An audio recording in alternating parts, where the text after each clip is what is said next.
होली की छुट्टियों पर जब सुनंदा जी की बहू विद्या अपने घर पर आई थी तो दोनों साथ मिलकर ठंड के कपड़े धूप में रखकर अलमारी में जमा रहे थे।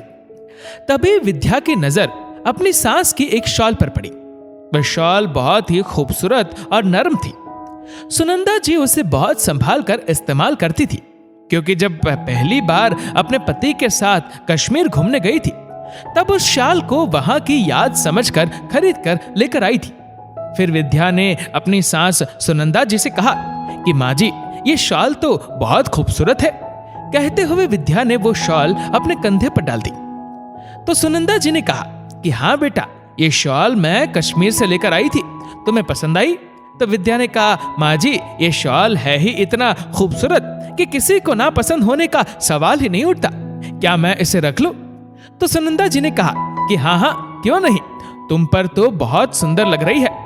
तो विद्या ने अपनी सास सुनंदा जी को थैंक यू कहकर वो शॉल रख ली। सुनंदा जी अपनी बहू विद्या को उसके घर की कोई भी वस्तु, जैसे कोई पर्स, कोई चादर या कोई दुपट्टा जैसे ही उसे पसंद आ जाता तो वह बड़ी उदारता से उसे दे दिया करती थी। और वह कहती थी कि बहू, मैं तो इसे कई सालों से इस्तेमाल कर रही हूं, अब ये तुम ले लो। विद्या भी ऐसी सरल स्वभाव की थी जो सास की पुरानी वस्तुएं भी बड़े प्रेम से ले लेती थी। बहू के वापस जाने के बाद सुनंदा जी के पति सुधीर जी सुनंदा जी से नाराज हो गए और उसे कहा कि क्यों दे देती हो अपनी चीजें विद्या को, नई खरीद के उसे दिया करो ना। वह शॉल तो तुमने कितने मन से अपने लिए खरीदी थी ना, और खुद भी ज्यादा उसे इस्तेमाल नहीं करती थी, और उठाकर उसे तुमने विद्या को दे दिया। अपने पति सुधीर जी की बात सुनकर सुनंदा जी मुस्कुराने लगी और वो बोली कि अरे, आजकल के बच्चों के लिए नई चीजें खरीदना कितना आसान है। पैसा उनके हाथ में है और बाजार उनके करीब है। इधर देखा और उधर ऑर्डर दिया, 2 दिन में वस्तु हाजिर। पर जो मेरी वस्तुएं लेने में संकोच ना करे, उस लड़की की बात तो अलग ही होगी ना। तो सुधीर जी बोले, मगर तुम तो अपनी पसंद की चीजें भी उसे आसानी से दे देती हो, और उसे भी तो समझना चाहिए कि हर चीज इस तरह नहीं ली जाती। तो सुनंदा जी बोली, हमारे आगे पीछे है ही कौन? विवेक और विद्या, और हमारे पास सब कुछ उन्हीं का तो है, तो क्यों ना अपने हाथों से ही उन लोगों को दे दिया जाए। कहते हुए उन्होंने उस बात को वहीं खत्म कर दिया। पर सुनंदा जी क्यों अपनी चीजें अपनी बहू को देने में संकोच नहीं करती थी? इसकी वजह उसकी बेहद निजी थी, जिसे उसने अपने मन में ही छुपा रखी थी। दरअसल सुनंदा जी को अपने ससुराल की एक करची बहुत पसंद थी।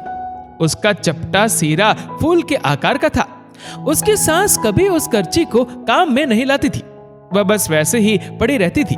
तो एक दिन सुनंदा जी ने अपनी सास से अपनी नई गृहस्थी के लिए उस करची को मांग लिया, पर उसकी सास ने उस करची को देने से साफ मना कर दिया और वो बोली, एक यही तो करची है मेरे पास। पर सुनंदा जी जानते थे कि उसकी सास उस करची को बस नजरों के सामने ही रखती थी, पर उसे इस्तेमाल नहीं करती थी।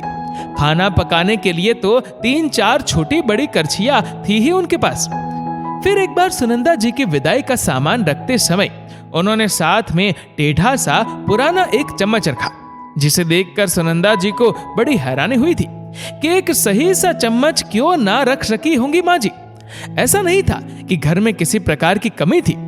माँ जी अक्सर उसे बहुत से उपहार देती रहती थी। वे काफी सारी संपत्ति और एक मकान सुनंदा और सुधीर के लिए छोड़ भी गई थी। उनके बाद वह फूल वाली करछी भी उसे मिल गई थी। पर सुनंदा जी को लगता था कि यदि सासू माँ उसे अपने हाथों से वो सामान दे देती तो शायद ज्यादा यादगार होता। पर कभी ये बात वो अपनी सासू माँ से कह न सके। भले ही ये बातें बहुत छोटी सी है, पर तब से लेकर आज तक सुनंदा जी ने बस एक यही बात अपने मन में दबाए रखी थी, जिसको उसने कभी किसी को भी नहीं बताया है। इसलिए वह यही चाहती है कि उसकी बहू उससे जो मांगे, बहू को उससे ना सुननी पड़े। और बच्चे जब कभी अपने बुजुर्गों को याद करे तो उस याद में दर्द नहीं, बल्कि उनका प्रेम और उदारता घुली मिली हो। दोस्तों, अक्सर घरों में ऐसा होता है कि सास अपनी गृहस्थी की पुरानी चीजें जैसे कि साड़ियां, गहने, वो सब बहुत संभाल कर रखती है और अपनी बहू बेटियों को इस्तेमाल करने नहीं देती। मगर उनके जाने के बाद वह सब चीजें आसानी से बहू को मिल जाती है, तो क्यों ना अपने हाथों से ही अपना सामान अपनी बहू बेटियों को सौंप कर निश्चिंत हो जाए। इस वीडियो को लेकर आपकी क्या राय है, नीचे कमेंट करके जरूर बताएगा। और अगर आपका वीडियो अच्छा लगा हो तो इस वीडियो को लाइक करेगा, शेयर करेगा ज्यादा से ज्यादा लोगों तक। और ऐसे ही और भी इंस्पिरेशनल वीडियोस के लिए सब्सक्राइब करें हमारे यूट्यूब चैनल को और फेसबुक पर फॉलो करें हमारे पेज को। धन्यवाद।